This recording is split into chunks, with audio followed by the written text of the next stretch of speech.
What is up, YouTube? This is your boy Armaret, and seeing as how today is Sunday, that means it is time for another review, more insight into The Walking Dead.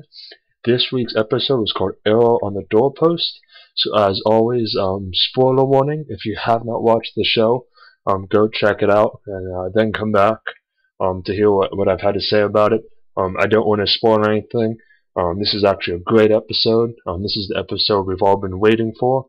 It's the episode in which Rick and the Governor meet. So you know this is the starting point for what's going to jump off into the big all-out war, the assault on the prison, or maybe attack on Woodbury too. Not quite sure, where they're going to take the battle sequence. But if we walk through the whole episode, it's almost like it was like an analogy for how governments run everything today, and how the people get along, but sometimes the leaders don't. So what I decided to do in this review is I'm going to talk first about the smaller sub-stories that run throughout the whole episode in the back, and then I'll just talk about the conversation that Rick and the Governor and all that, and then I'll coalesce with the ending. So back at the prison, you have Merle, who wants to go and be with his brother Daryl because he's afraid that they're going to be ambushed and his brother is going to be killed. And you have Maggie and Michonne and Glen trying to stop him vehemently, and it ends up with them getting a tussle. Merle and Glen, they're rustling around, and Maggie gets a chokehold on Merle, and then Michonne steps in, and finally the whole thing just kind of just dies down, and Merle goes and talks to Michonne, and essentially says, we should go and attack them. My brother and I, we used to communicate from hunting. We'll kill everybody. You just go take care of the Governor. And then that's when Michonne pretty much says, it's not going to happen. Thank you, though. And for the first time in a long time, you really kind of see just truly how much Merle loves and cares for his brother, that he's willing to go to such lengths to try and just be there with him, not even to protect him, just be there with him, just in case something happens. And the other thing that happens is, of course, Glen's standing on watch. Maggie comes out to talk to him, and Glen pretty much apologizes. He mans up to Maggie and he says, I'm sorry. After the thing happened with the Governor, I made it about me. It should have been about you. And of course, that led to some crazy hot monkey sex when they should have been watching the prison. So that's everything outside of the meeting. So we'll hop over to the meeting now. And the meeting was very interesting because on the prison side, you had Rick, who's the leader. You had Herschel, who's almost like his advisor and moral compass. And you had Daryl, who's pretty much like his chief lieutenant in charge of fighting and badassery. And then on the Governor's side, you had the Governor, who's the leader. You had, I believe his name is Milton, who's the science and advisor, who pretty much serves as Herschel's counterpart. And then you have the Spanish guy, which I can never remember his name, and I don't even know if they've even given it, who's Daryl's counterpart to the Governor. And then, of course, you had Andrea. And as soon as Rick and the Governor meet, Andrea tries to sit there and, kind of play politics, because Rick sits and goes, I want everything west, you can have everything east. And the Governor says, not going to happen. I want you to surrender. And then at that point, Rick yells at Andrea. I thought he was going to talk and then kick Andrea out. They said, this is for men only. Us leaders are going to talk. You get out of here. And she gets kicked outside. The door gets closed, and the two of them proceed to have this conversation in which you find out, one, how the Governor's wife actually dies. And the Governor, pretty much pre the zombie apocalypse, was some low-level, mid-level nobody who, as he describes, had a boss who was twice as young and twice as stupid as him, and that his wife actually died in an accident. And on the day that she died, she had left him a voicemail to give him a call, and it's pretty much haunted him this whole time. What did she want?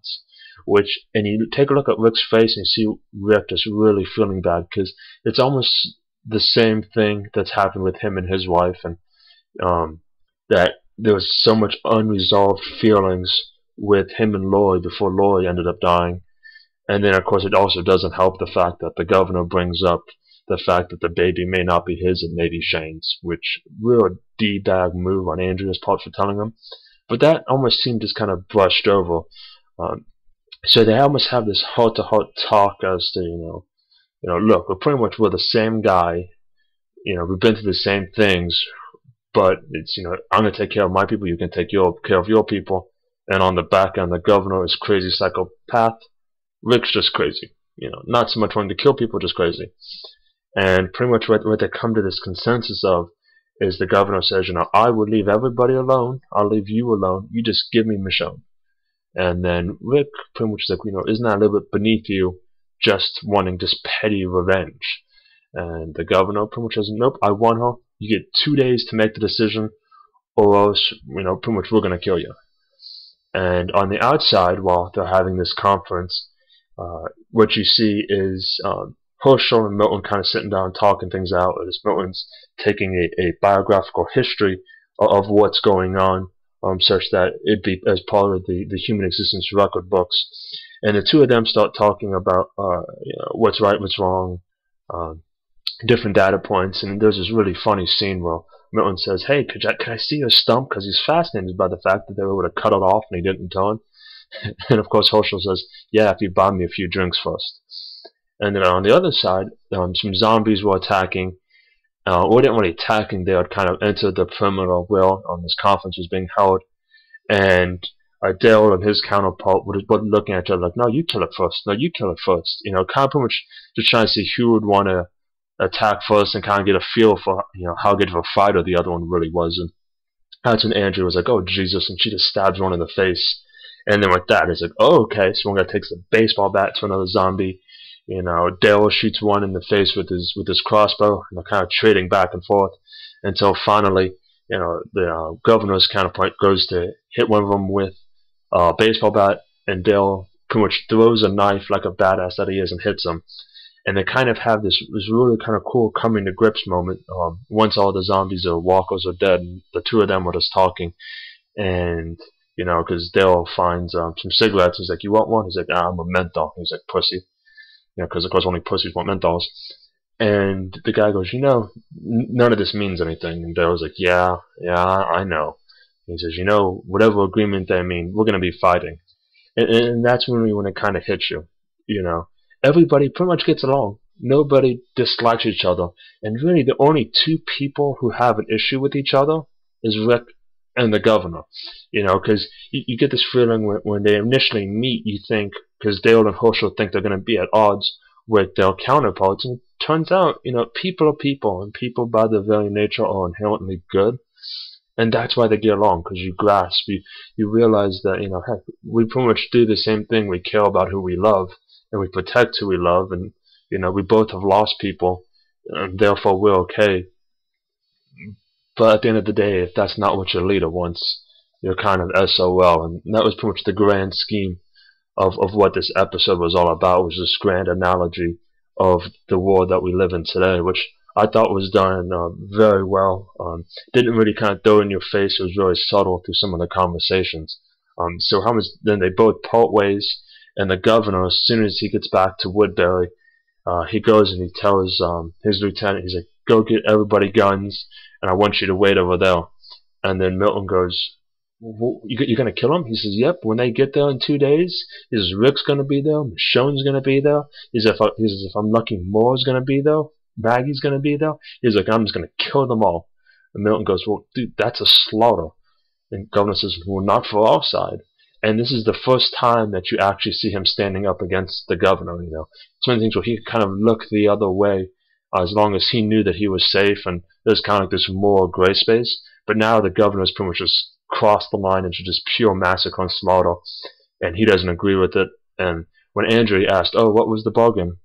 And Governor says, don't worry about it, and she kind of smiles and goes off. On the other side, Rick goes into the prison and says, he wants this prison, he wants to kill us, we're going to war, and he scares the shit out of everybody. And then him and Herschel go outside and they start talking, and he tells Herschel the truth. He says, he wants Michonne. If he gives Michonne, he's going to leave us alone. He says, but I know the truth. He's really going to kill us anyway. And then Herschel goes, well, you're not going to get rid of her. She saved my life. She saved Carle's life. She saved Maggie's life. Where would we be without her? And he says, I know. He says, I want them scared I don't want to tell them. I want them to be scared so that when I present them with this option that, if we give Michonne we're safe, it's going to soften the blow. And then Hoshel's like, oh, I don't really know. It's a good idea. And he says, would you be willing to give up your 2 daughters for this woman? And he says, I'm telling you this. When Hoshel asks why, he says, I'm telling you this so you can talk me out of it. So here you see Rick trying to do what's best for the group, and he wants Hoshel to be his compass to tell him that he's doing the right thing by not giving up Michonne. So that's the episode. It was just a truly fantastic episode. Once again, not a whole lot of action, but it does well to kind of pretty much show that Woodbury and the prison are pretty much the same place, that it's led by 2 completely crazy, equally crazy, but just crazy in different ways leaders. And it's going to be great to kind of see how they come to a head, because the prison has far less people, but they're all highly trained and skilled with the weapon. Woodbury's got a ton more people, not so skilled with the weapon. So to see, does numbers beat skill? And I think that's ultimately what the battle is going to be decided by. And ultimately, if this is me, you don't want to give up Michonne, because the moment you give up Michonne, even if it buys you peace, and we know the governor was a liar, but even if he was telling the truth, how much longer before he says, I now want half your food or your supplies, and there's really no end to it. So what I'd love to know in the comments below, say, would you give up Michonne? And we'll go with this guiding principle. If we know that he's going to leave you alone forever, boom, boom, boom, would you give her up, or would you stand your ground to protect one of your own? So, as always, this was a fantastic episode, and thank you so much for listening to me ramble.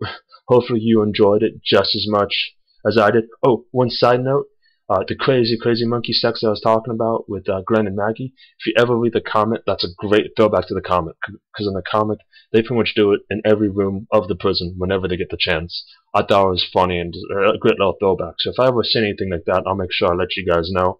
But that's it for my time today. As always, thank you much for stopping by, and have a good day.